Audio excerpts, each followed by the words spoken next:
백문이 불여일견이라는 말이 있습니다. 100번 듣는 것보다 한 번 보는 것이 훨씬 중요하다. 보는 것의 중요성을 말씀해 주고 있죠. 우리말에도 본다는 말을 참 많이 사용하고 있음을 우리가 알게 됩니다. 예를 들면 음식을 맛본다 그럽니다. 사실을 알아본다. 그렇죠? 냄새를 맡아본다. 혹은 물건을 만져본다. 시장을 본다. 선을 본다. 본다는 표현을 참 많이 쓰고 있습니다. 그만큼 본다는 것의 중요성을 일깨워주고 있다. 이렇게 볼 수가 있죠. 여러분 우리가 다 보고 있는데요.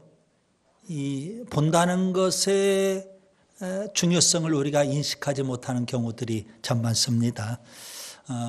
우리가 볼 수 있다는 것 굉장한 축복입니다. 보기는 보는데 뭘 보느냐가 더 중요할 수 있겠죠. 1867년 제정 러시아가 미국에 알래스카 땅을 팔았습니다. 그 당시 720만 불의 그 거대한 알래스카 땅을 팔아버렸어요. 제정 러시아에서는 그 알래스카 땅 눈 덮인 눈과 얼음 그것만 봤어요. 그리고 720만 불에 팔아버린 겁니다. 영국이 혹시 쳐들어와서 이 땅을 빼앗아 갈지도 모른다. 그러니 돈 받고 아예 미국에 팔아버리는 게 낫겠다. 그렇게 생각을 했던 겁니다. 그 당시 알래스카 땅을 사들이려고 할 때 미국에서도 논란이 됐어요. 그 당시 국무장관이었던 스워드는 의회의 동의를 얻기 위해서 설득을 합니다. 그는 이런 말로 설득을 했어요. 우리 시대를 보고 사는 것이 아니라 다음 세대를 보고 이 땅을 사야 됩니다. 눈 덮인 땅과 얼음만 보고 사는 것이 아니라 그 속에 묻혀있는 자원을 보고 이 땅을 사야 됩니다. 그렇게 설득을 했어요. 그는 다음 세대를 보는 눈이 있었어요. 표면적으로 얼음과 눈만 보는 것이 아니라 그 속에 있는 자원을 보는 그런 눈이 있었던 거예요. 여러분 무엇을 보느냐 이거 참 중요합니다. 예수님께서 한 번은 길을 가시다가 나면서부터 시각장애인을 만나게 되셨습니다. 제자들은 그 시각장애인을 보고 누구의 죄 때문이냐 이것까지 논쟁을 벌입니다. 부모의 죄냐 본인의 죄냐 이거죠. 그런데 예수님은 그 시각장애인을 보면서 하나님의 일을 생각하십니다. 내가 그에게 하나님의 일을 해야 되겠다는 겁니다. 그래서 시각장애인에게 이렇게 말씀합니다. 실로암 못에 가서 씻으라. 그 시각장애인이 예수님 말씀대로 실로암 못에 가서 씻는 순간 그의 눈이 떠졌어요. 그런데 성경은 뭐라고 표현할까요? 그의 눈이 떠졌다 이렇게 표현한 것이 아니라 그의 눈이 밝아졌다 이렇게 표현을 해요. 예수님께서 산상설교를 하시면서 눈에 대해서 이렇게 말씀을 하셨습니다. 마태복음 6장 22절 23절에 눈은 몸의 등불이니 그러므로 내 눈이 성하면 온 몸이 밝을 것이요 눈이 나쁘면 온 몸이 어두울 것이니 그러므로 내게 있는 빛이 어두우면 그 어둠이 얼마나 더하겠느냐. 여러분 밝아진다는 이 표현이 참 의미심장합니다. 무엇을 보느냐가 참 중요한데요. 오늘 다윗 시편 25편을 우리가 펴놓고 있는데 25편의 저자는 다윗입니다. 다윗은 뭘 봤을까요? 본문 1절을 보세요. 여호와여 나의 영혼이 주를 우러러 보나이다. 본문 3절을 보세요. 주를 바라는 자들은 수치를 당하지 아니하려니와. 본문 5절을 보세요. 주는 내 구원의 하나님이시니 내가 종일 주를 기다리나이다. 본문 15절도 보세요. 내 눈이 항상 여호와를 바라보면. 본문 21절을 보시면 내가 주를 바라오니 성실과 정직으로 나를 보호하소서. 다윗은 눈에 보이지 않지만 하나님을 바라보고 있는 겁니다. 저는 오늘 본문의 저자 다윗을 한마디로 이렇게 표현하고 싶습니다. 주바라기. 우리가 흔히 알고 있는 표현이죠. 해바라기는 해를 바라보기 때문에 해바라기 있죠. 다윗은 주님만 바라봤어요. 그래서 그를 주바라기 이렇게 표현할 수 있겠습니다. 다윗이 오직 하나님만 바라볼 수밖에 없었던 배경이 있어요. 그는 어떤 상황 속에서 하나님만 바라보게 됐을까요? 본문 2절에 보면 원수들 때문에 그는 하나님만 바라볼 수밖에 없었어요. 그 원수들이 한두 명도 아니에요. 본문 19절에 보니까 아주 많대요. 많은 원수들 때문에 하나님만 바라보게 되는 거예요. 자, 그 원수들이 다윗을 어떻게 했을까요? 본문 3절에 보면 다윗을 까닭없이 속였어요. 아무 이유도 없는데 다윗을 자꾸 속여 먹어요. 본문 15절에 보니까 그 원수들이 그물을 치고 다윗을 사로잡으려고 해요. 그러니 다윗은 하나님만 바라볼 수밖에요. 본문 17절과 18절을 보세요. 다윗은 지금 고난 가운데 있어요. 곤고와 환난을 당하고 있어요. 그런 상황, 다윗의 마음이 어떠했을까요? 여러분 오늘 본문을 자세히 살펴보시면 특별히 본문 16절에 다윗은 그의 마음 상태를 이렇게 한마디로 고백합니다. 외롭고 괴롭다는 겁니다. 누구 때문에요? 원수들 때문에. 외롭고 괴로워요. 본문 17절에는 근심이 많을 수밖에 없었어요. 그런 상황 속에서 그는 오직 하나님만 바라보고 있는 거예요. 여러분 CCM 노래 가운데 우리가 자주 부르는 노래가 있습니다. 주만 바라볼지라. 하나님 사랑의 눈으로 너를 어느 때나 바라보시고 하나님 인자한 귀로서 언제나 너에게 기울이시니 어두움에 밝은 빛을 비춰주시고 너의 작은 신음에도 응답하시니 너는 어느 곳에 있든지 주를 향하고 주만 바라볼지라. 여러분 어떤 상황 속에서도 어느 곳에서도 우리가 다윗처럼 주님만 바라볼 수 있기를 바랍니다. 마태복음 14장에 보면 베드로가 아주 경험한 소중한 교훈들이 우리에게 있습니다. 베드로가 갈릴리 바다에서 잔뼈가 굵은 어부 출신 아닙니까? 그가 한 번은 갈릴리 바다 노를 저어서 배를 타고 가고 있었어요. 그런데 갑자기 풍랑이 몰려와요. 광풍이에요, 광풍. 배가 이리 기우뚱 저리 기우뚱 뒤집어질 듯해요.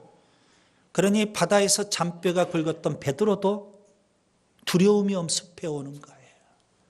그런데 멀찍이서 누군가가 걸어와요, 물 위로. 처음에는 유령인 줄 알았어요. 예수님이.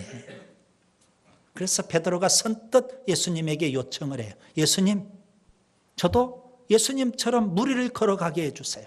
왜요? 지금 이 배에 있다가는 배가 뒤집혀서 죽을 지경이거든요. 그러니 예수님처럼 물 위를 걷게 해달라고 해요. 예수님은 베드로의 그 요청에 따라서 물 위로 걸어오라. 베드로가 예수님을 바라보고 베드로 다 와요. 발을 선뜻 내디뎠어요. 한 걸음 두 걸음 뚜벅뚜벅 걸어가요. 근데 갑자기 또 풍랑이 더 거세져요. 그런 베드로가 예수님을 바라보다가 결국 그가 풍랑을 봐요. 그리고 눈에 보이지도 않는 바람을 봐요. 그 순간 물속으로 빠져들어가요. 우리에게 주는 교훈이 있죠. 주님만 바라봐야 돼요. 어떤 상황 속에서라도. 여러분, 바람이 보여요? 보이지 않아요. 그 어둠 속에서 풍랑이 제대로 보여요? 그런데 보이지 않는 바람을 보다가 물속에 빠져들어가는 거예요. 주님만 바라봐야 되는 줄 믿습니다. 히브리서 12장 2절, 믿음의 주요 또 온전하게 하시는 이인 예수를 바라보자. 그는 그 앞에 있는 기쁨을 위하여 십자가를 참으사 부끄러움을 개의치 아니하시더니 하나님 보좌 우편에 앉아 계시니라. 예수님만 바라보라는 겁니다. 히브리서 12장 2절, 예수를 바라보자. 그 말씀 여러분 영어 성경으로 보면 좀 더 의미심장해요. 영어 성경에는 이렇게 번역이 되어 있어요. 제가 직역을 하면 예수님에게 우리의 시선을 고정하자는 겁니다. 우리는 가끔 한눈 팔아요. 곁눈질해요. 또 마음속으로는 뒤돌아갈 것도 계산해 봐요. 그런데 예수님에게만 우리의 시정을 뭐 하자고요? 고정시키라는 겁니다. 그렇게 우리가 예수님 바라봐야 되는 줄 믿습니다. 다윗이 그랬어요. 그 극한 고난 속에서 그는 오직 주님만 바라봤어요. 물론 마음에 소원을 품고 기도하는 마음으로 그가 주님만 바라봤을 거예요. 그렇게 주님만 바라보는 그에게 하나님께서는 뭘 주셨을까요? 우리가 마음의 소원을 품고 기도하는 마음으로 주님만 바라볼 때 주님은 우리에게 뭘 주실까요?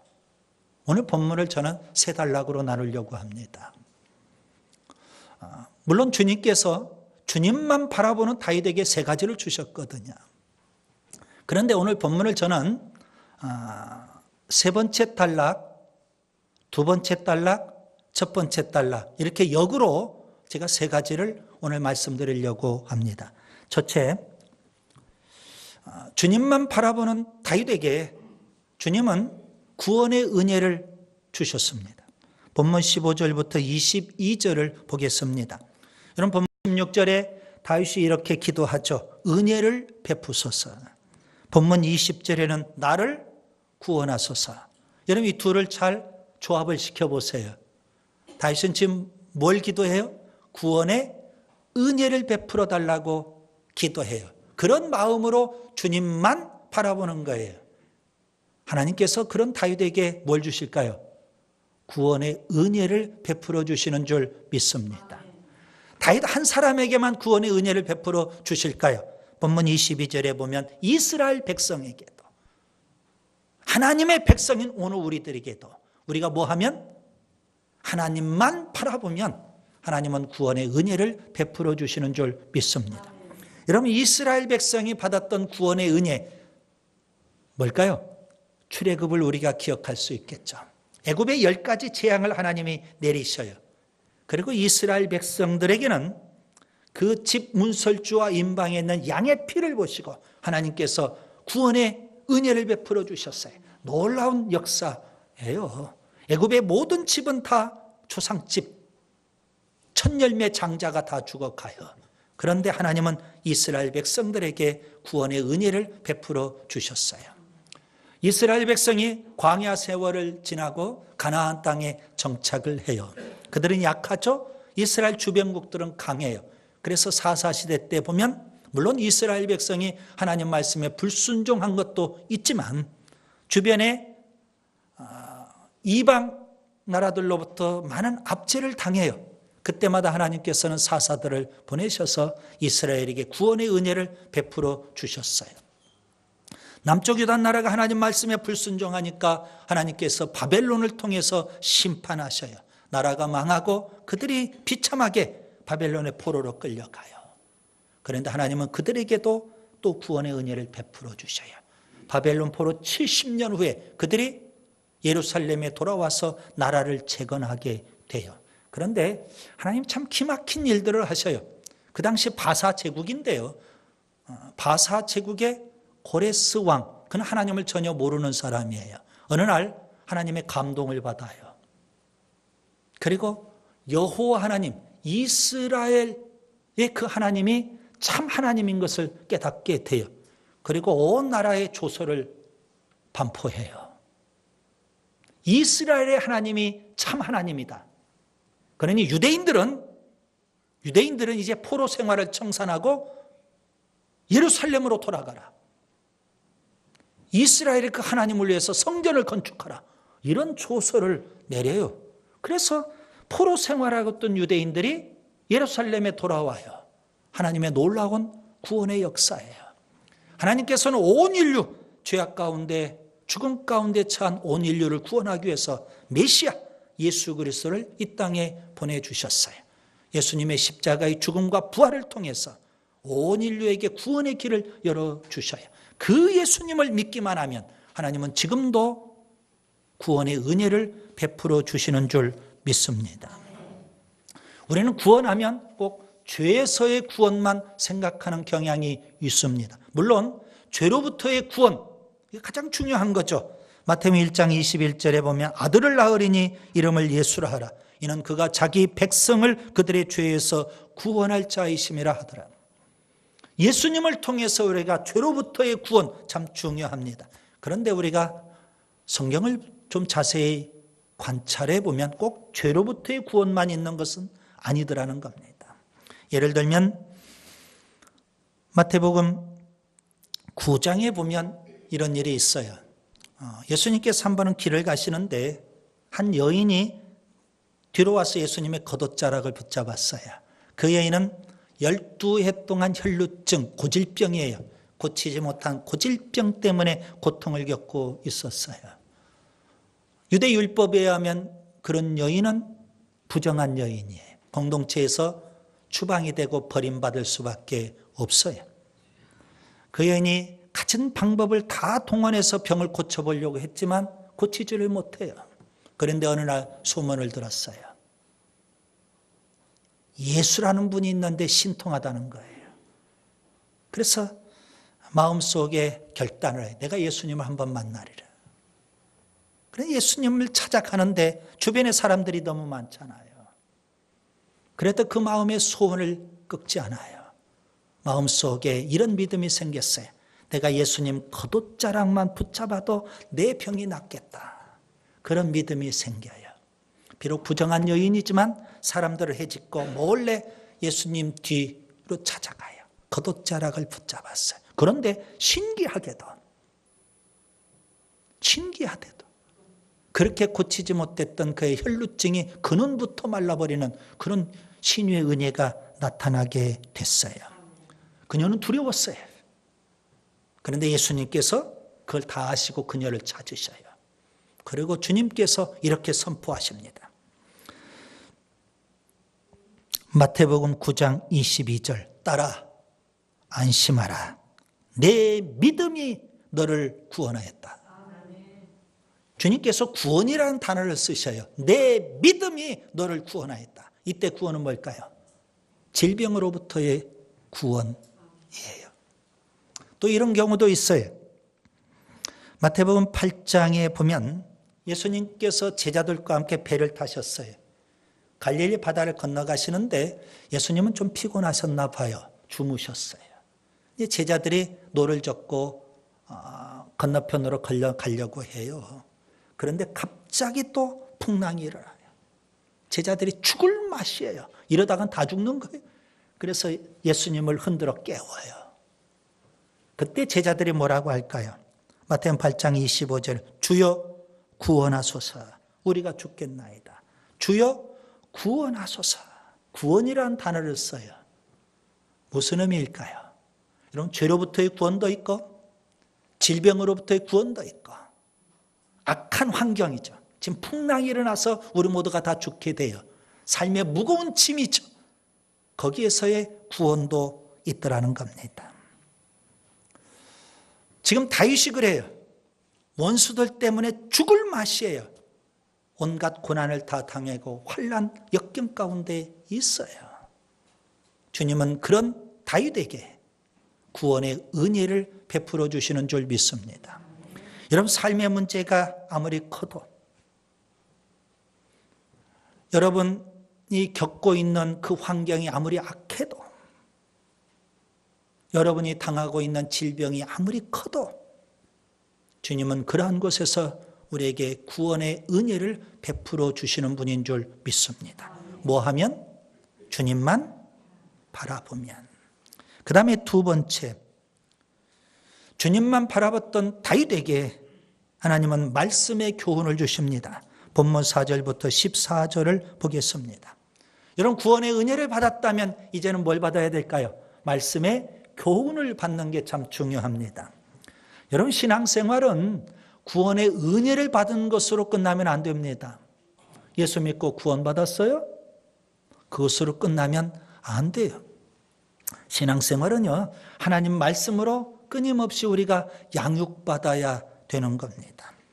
하나님 말씀을 떠나서, 성경을 떠나서 여러분, 우리가 어떻게 신앙생활을 할 수가 있겠습니까?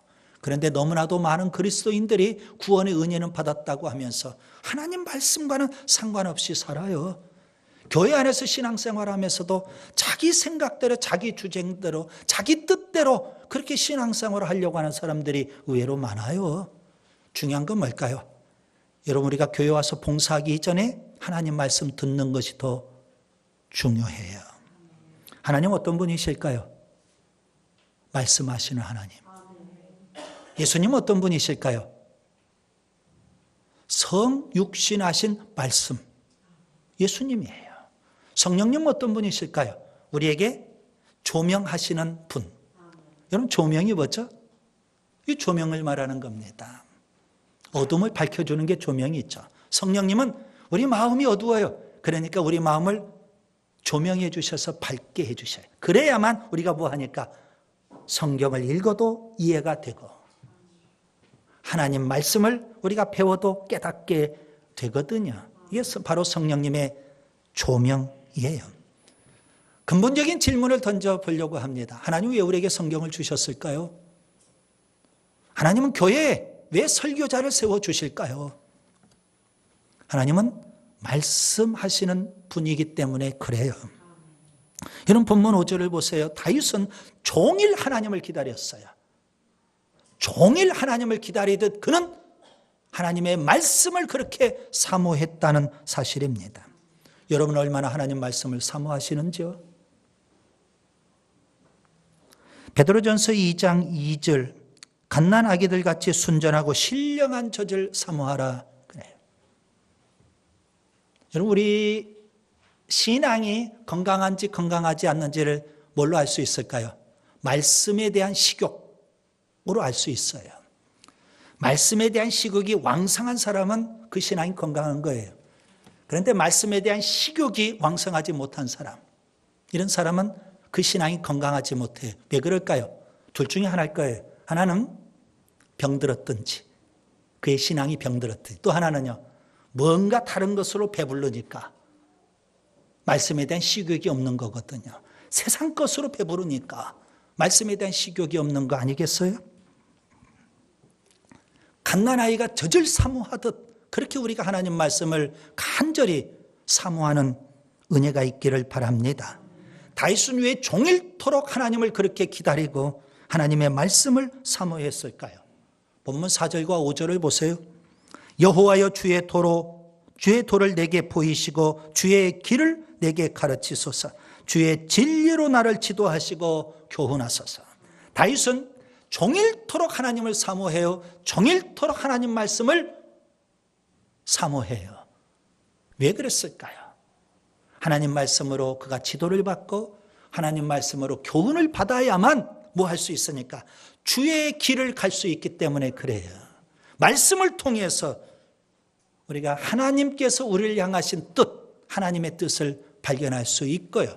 우리가 가야 될 사명의 길, 인생길, 주의 길, 그 길을 우리가 알고 그 길을 갈 수 있더라는 겁니다.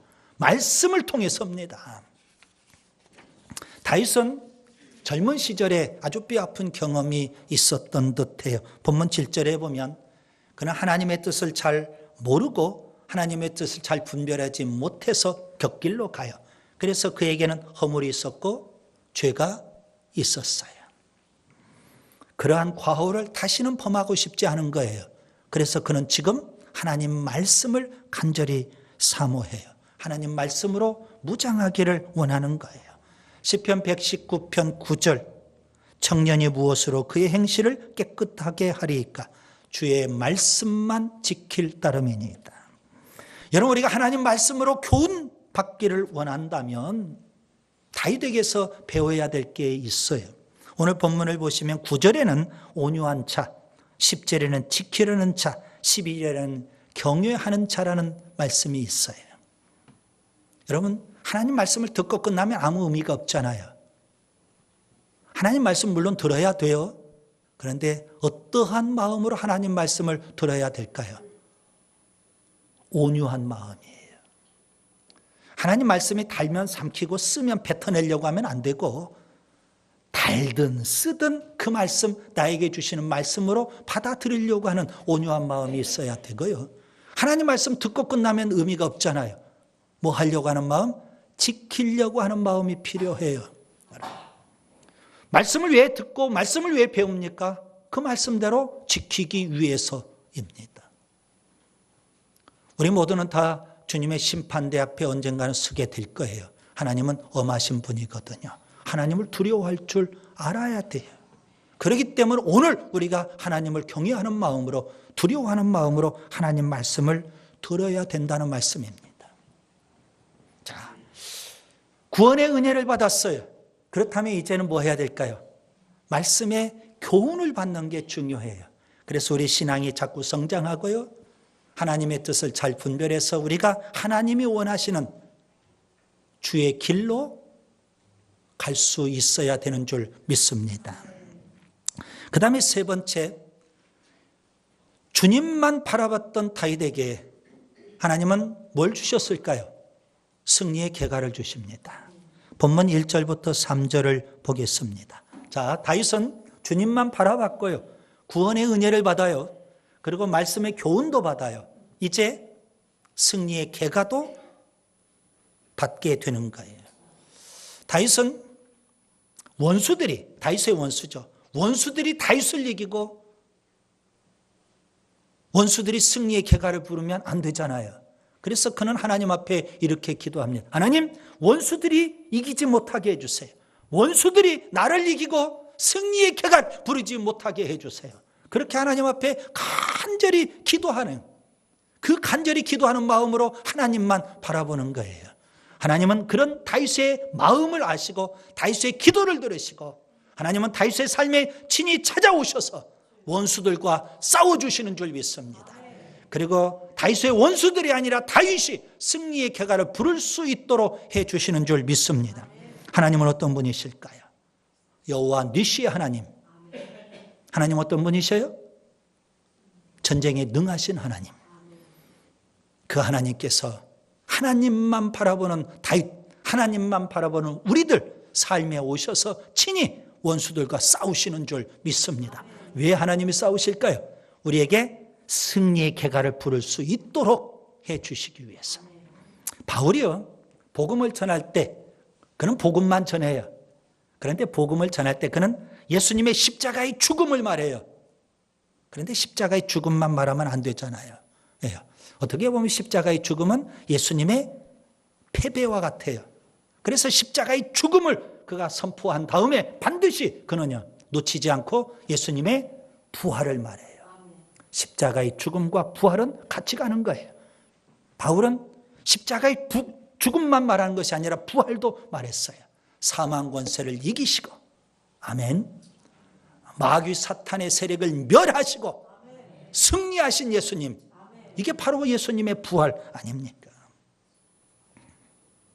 그 예수님의 승리는요, 예수님을 바라보는 우리 그리스도인들의 승리가 되는 줄 믿습니다. 그래서 우리는 담대하게 승리의 계가를 부를 수 있는 거예요. 고린도전서 15장 58절, 우리 주 예수 그리스도로 말미암아 우리에게 승리를 주신 하나님께 감사한다는 거예요. 로마서 8장 37절, 그러므로 이 모든 일에 우리를 사랑하시는 이로 말미암아 우리가 넉넉히 이기느니라. 여러분, 이것은 바울 한 사람만의 승리의 계가가 아니라 주님을 바라보는 우리 모두의 승리의 궤가가 되는 줄 믿습니다. 천국은 누가 갈까요? 이기는 자가 가는 겁니다. 승리의 궤가를 부르는 자가 갈 수 있어요. 그래서 요한계시록 21장 7절에 보면 이기는 자는 이것들을 상속으로 받으리라. 천국을 상속받는다는 거예요. 반면에 천국에 가지 못하고 유황불 끓는 지옥에 떨어지는 자는 누가 갈까요? 요한계시록 21장 8절에 보면 두려워하는 자들과 믿지 않은 자들이 떨어지게 될 거예요. 주님은 우리에게 승리의 궤가를 부를 수 있도록 해주셔야. 이제 말씀을 정리합니다. 시편 25편 다윗의 시입니다. 다윗은 환난 중이에요. 극심한 고난과 역경을 겪고 있어요. 그의 마음은 너무 외로웠고요. 너무 괴로웠어요. 너무 힘들어요. 그렇게 힘들수록, 고난이 심할수록, 어두움이 짙게 깔릴수록 그는 오직 하나님만 바라봤어요. 이것이 바로 다윗의 신앙이에요. 그렇게 하나님만 바라보는 다윗, 하나님 그냥 계실 수 없잖아요.